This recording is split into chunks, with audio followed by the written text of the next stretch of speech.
The test is in 4 parts: Part 1, Part 2, Part 3, and Part 4. Now look at Part 1. Part 1. You'll hear a student asking for advice on her accommodation. First, you have some time to look at questions 1 to 6.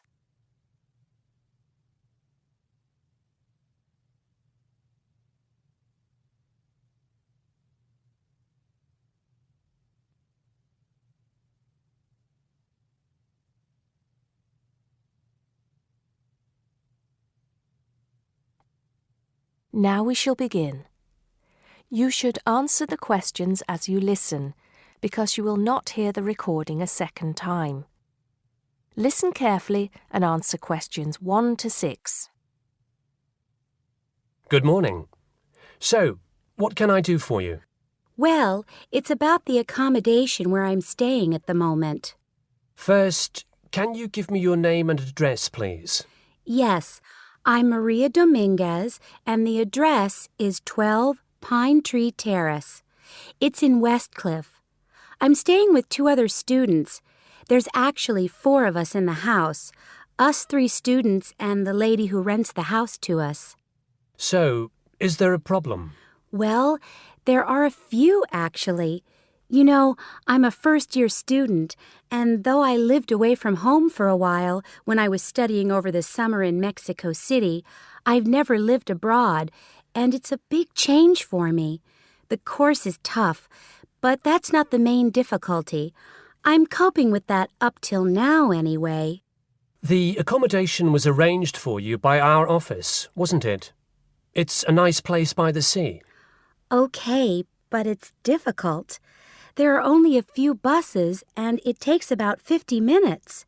It's just so far away, and there's no way I can get back if I want to stay on after 7. And also the other thing is, there's nothing to do there. It's basically just a village. All my friends stay on campus.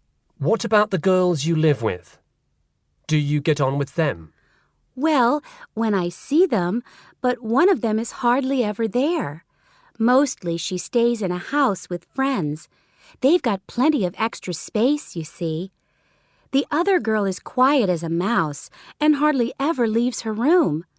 The landlady's friendly enough, though a bit forgetful, and she doesn't keep the place very clean. I don't have any real problem with her as a person, though. I understand it's rather far away. So I suppose you'd like us to find you a place in the halls of residence or closer by in the town. That would be good. You did say in your brochure that most first-year students are offered a place in halls. I think it actually said final-year students have priority there. They need the library facilities more for studying for their finals. Before you hear the rest of the conversation, you have some time to look at questions 7 to 10.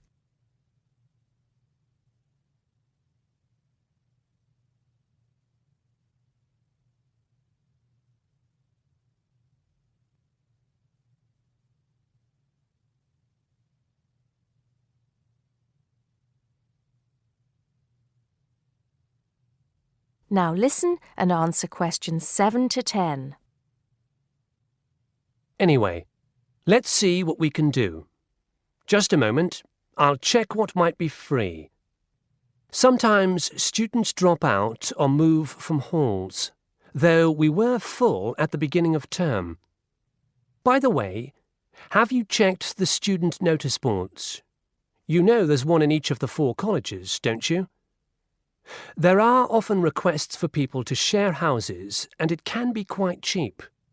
No, I hadn't thought of that, but it's a bit of a risk living with complete strangers. Now, I see there's a room free in Hillside College. That's the one with the tall tower, right? That's it. It's the smallest college and has a reputation for being quite fun. Oh, but it's a shared room. Would you consider that? That's going to be a problem for studying, isn't it? What if she plays music all the time, and maybe we won't have anything in common? Maria, I see you're studying history. So is this girl, Francesca. She's Italian. Well, at the moment I'm doing the General Humanities course, which includes history, but actually I'm planning to change to literature quite soon. That's not the thing, though. I really want a room on my own. Right. I'm afraid I don't see any other openings. There's nothing showing up on the computer, at least on campus. Well, if I have to stay where I am now, I'm going to find it more and more depressing. Here's one more thing we can try. The university owns several places on the Thanet Road and also by the West train station. Both of these are about a 20-minute walk down the hill. They're not the newest of buildings, but I could check for you. Can you come back tomorrow? Oh, no, that's Saturday. What about Monday? Yes, sure. I'd really appreciate it if you could do something for me. Let's hope so. That is the end of part 1. You now have half a minute to check your answers.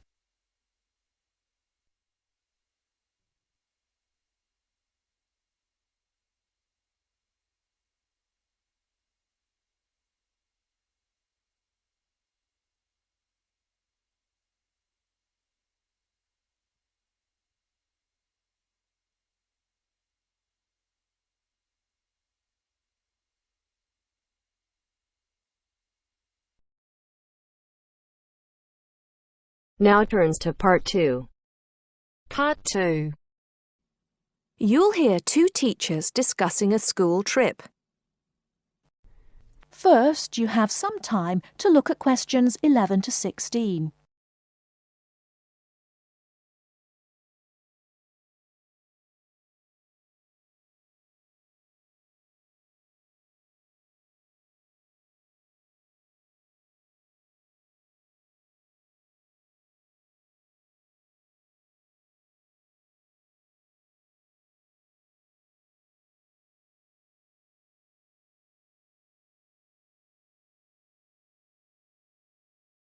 Now, listen carefully and answer questions 11 to 16.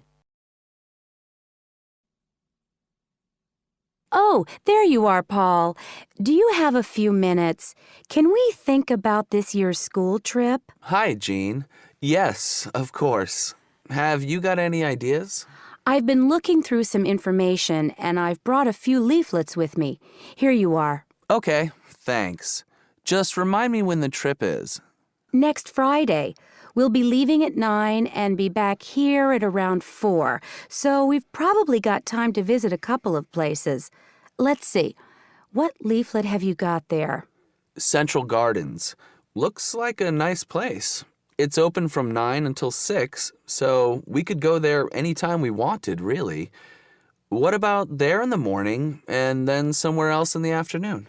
Farmers Market would be an option first as well, at least until they close at 1. Or we could try Grey Castle. That should be possible in the morning or in the afternoon. Oh, hang on. That's at the weekend. The last admission is at noon on weekdays. Greenhall says the same thing. Queen's Park opens at 8, so we could go there first. Or, according to these times, we could go there on the way back to school, because they don't close the gates until sunset during the week. Okay, that gives us a few options. We went to Queen's Park a couple of years ago, didn't we? I seem to remember that the pupils really enjoyed it. It'd be nice to go somewhere new as well. I've seen groups from other schools going around Grey Castle. So have I. But then again, maybe we should play it safe and go to Green Hall. At least we've got experience of taking classes round there. Farmers Market is popular with other schools, though, so it must be interesting. It'd be good to go somewhere where someone can show the pupils around, explain things to them. I've been on a tour around the castle, and they do a really good job. I think they have guides at the hall, too, don't they? It says here that they used to, but don't anymore. You can get shown round Central Gardens, though. I think we'd have to do any explaining if we took the pupils to the market or the park. That wouldn't be a problem, though. No, and at least those two would be free, wouldn't they? I think all the others charge, and we'd have to get the parents to pay some money. I'm sure they wouldn't mind paying if it was a small amount. Let me check the leaflets. There's a special price for large groups at Grey Castle. Oh, but you can get into Central Gardens for nothing. Right. Oh, I've just thought of something. We wouldn't need to book anything if we were going to Queen's Park, but what about the other places? Central Gardens say you need to let them know if there are more than 10 people in your group, which would include us. The same at Grey Castle. Farmers Market says you can just turn up, and so does Green Hall. Right. Well, I suggest we take the pupils to Grey Castle for a tour in the morning. How does that sound? Yes, sounds good. We should contact them to book it as soon as possible. In the afternoon, we can do something a bit more relaxed at the park, and we'll have to think about going to Green Hall another year. Shame Farmers Market isn't open, but we can't change the day. So that's a decision then. Now, let's think about what we're going to get the pupils to do. It's a school trip, after all, and we should give them some work to do. Before you hear the rest of the talk, you have some time to look at questions 17 to 20.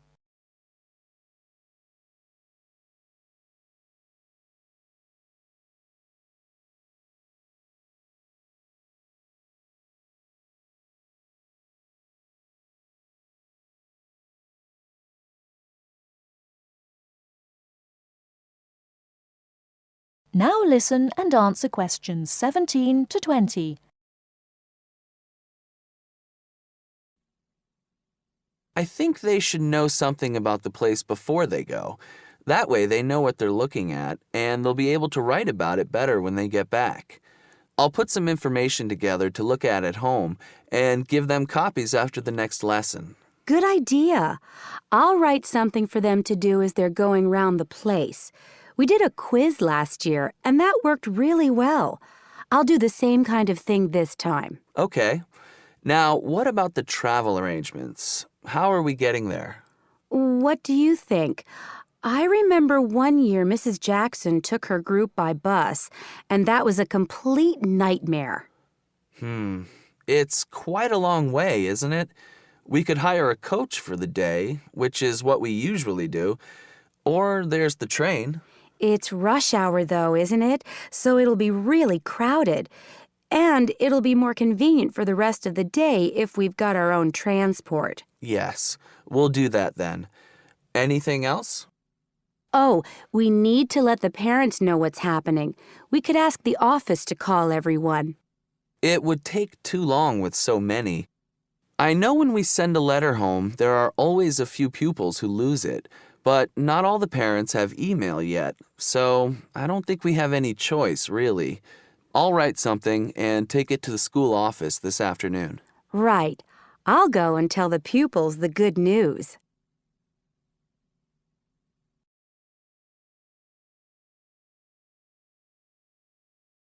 That is the end of part 2. You now have half a minute to check your answers.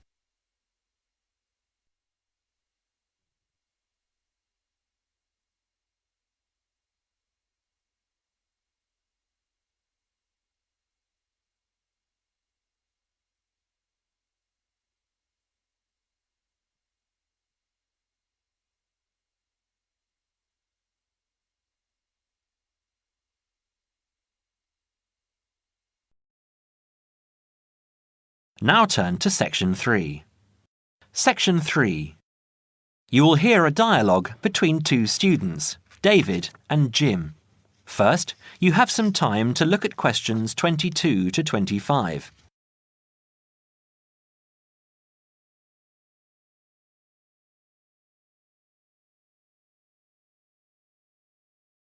Now listen carefully and answer questions 22 to 25.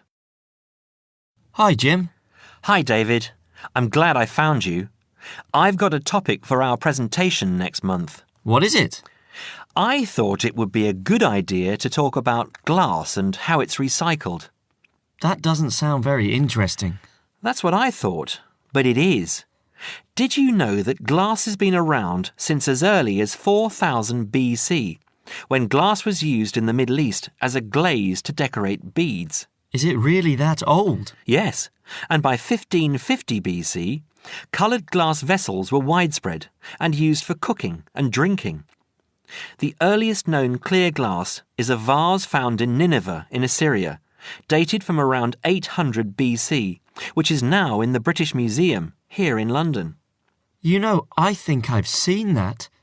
I was at the British Museum a couple of months ago with Lisa. We don't realise how valuable glass was. It wasn't used widely back then.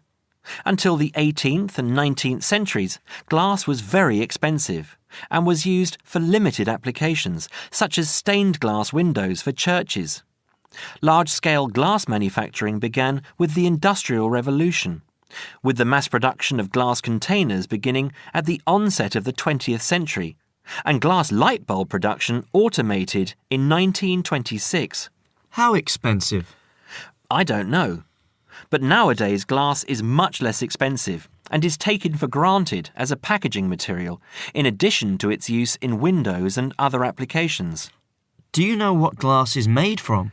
New glass is made from a mixture of 4 main ingredients: sand, soda ash, limestone and other additives. These additives include iron for colour, brown or green, chromium and cobalt for colour, green and blue respectively, lead to alter the refractive index, alumina for durability, and boron to improve the thermal options.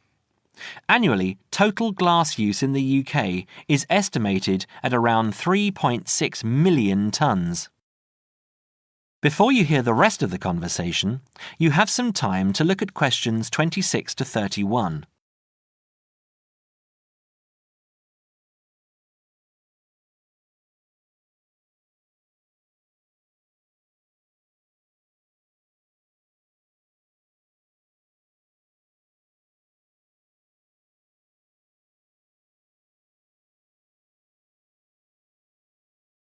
Now listen and answer questions 26 to 31.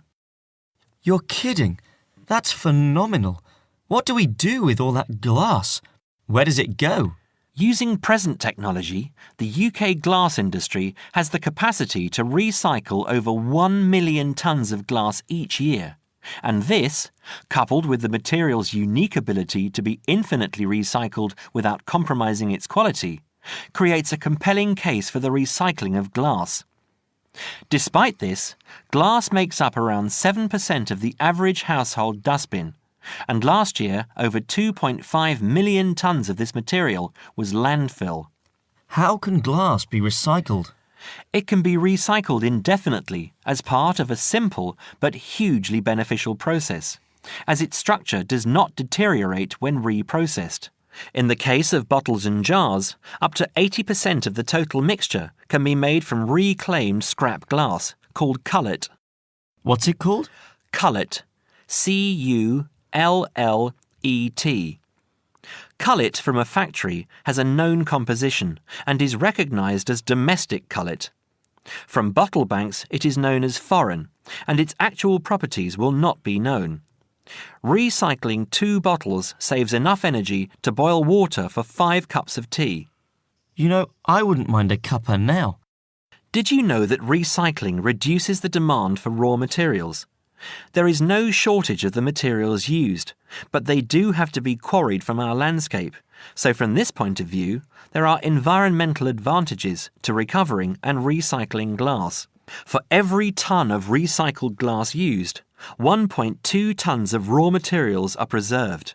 Recycling also reduces the amount of waste glass which needs to be used as landfill. I know. It's a social conscience we all need to have. Taking part in recycling the waste we produce makes us think about the effects we are having on our environment and enables us to contribute towards a greater level of sustainability. It's not all about economics, you know. I'm sure you're right, Jim. That is the end of section 3. You now have half a minute to check your answers.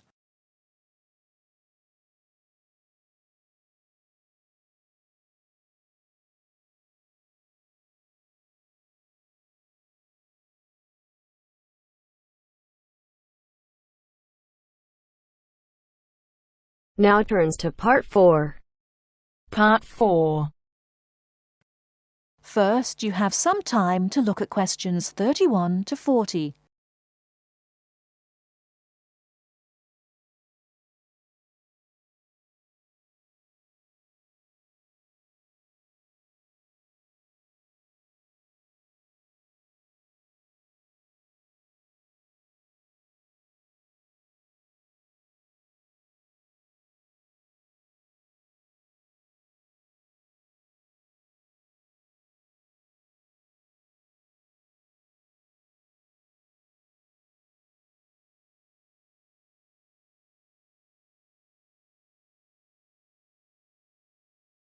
Now listen carefully and answer questions 31 to 40.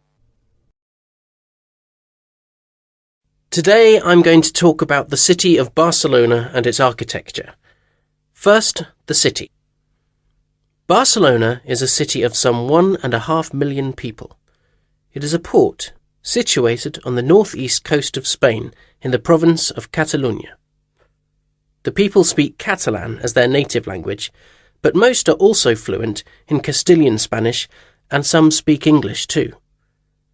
The city centre is surrounded by a ring road which encloses a grid with two major roads running diagonally across it. These are the Avenidas Diagonal and Meridiana. Probably the most famous street in Barcelona is La Rambla, which connects the Plaça de Catalunya in the town centre to the statue of Columbus on the water's edge. All along the centre of this wide boulevard are stalls selling flowers and artistic works. Barcelona was founded by the Carthaginians from modern-day Tunisia in North Africa. It grew under the influence of the Roman Empire, later becoming the capital of Spain. Under strong government, it expanded its trade, exporting cloth to other Mediterranean ports, and establishing itself as a financial centre. It went into decline after 1400, and in 1640 it was the centre of the Catalan Revolution against King Philip IV of Spain. Now it is considered by many to be the cultural centre of Spain, and the Olympic Games were held there in 1992. Now to the architecture. Throughout the city there are many fine buildings, churches, cathedrals, markets and squares, which date back to the 13th century. One very fine square, which can be entered from La Rambla, is the Plaça Real, or Royal Square. This was built by Molina in the 19th century. 7 narrow passages lead into a large central area, which is surrounded by 2-storey buildings. Most of the ground floor is occupied by restaurants and bars, and it is traditionally a place of music and entertainment. It is impossible to talk about the architecture of Barcelona without mentioning Gaudí, who dominated the scene from the 1880s until his death in 1926. His style was unique, a decorative form of Art Nouveau, the style of the 1920s and 30s in Europe. It was based on organic natural forms, which often seem to defy the qualities of the materials they are made from. I will mention just 3 of his best-known works today. The first is Güell Palace. This was built for the Count of Güell, one of Gaudí's main supporters. The building features 2 arched gates, which lead into the stable area. Inside are 2 circular staircases, one for people and the other for horses. The ground floor is built of brick, but there is also much natural stone used in the construction. The roof is quite fantastic, with brightly coloured sculptures built around the chimneys and ventilation shafts. Another project commissioned by Güell is the park named after him. This was meant to be a garden city with 50 houses, but in fact only 2 were ever finished. The influence of nature is strong in the cave-like spaces and animal figures, and again, much use has been made of brilliantly coloured surfaces. But the greatest of Gaudí's works is still under construction, and it is not expected to be finished until 2041. He began work on this cathedral, known as La Sagrada Familia, Church of the Holy Family, in 1882, which means that it will have taken 159 years to complete. The finished building will have 18 towers, the highest being 170 metres high. The building will be 95 metres long by 60 metres wide, and it will hold 13,000 people, a truly impressive monument to Gaudi's great genius. And that's all we have time for today. Next week, we'll look at some of Gaudi's smaller projects and also his furniture designs. Please make sure that you complete your assignment on Le Corbusier by this coming Friday. That is the end of part 4. You now have half a minute to check your answers.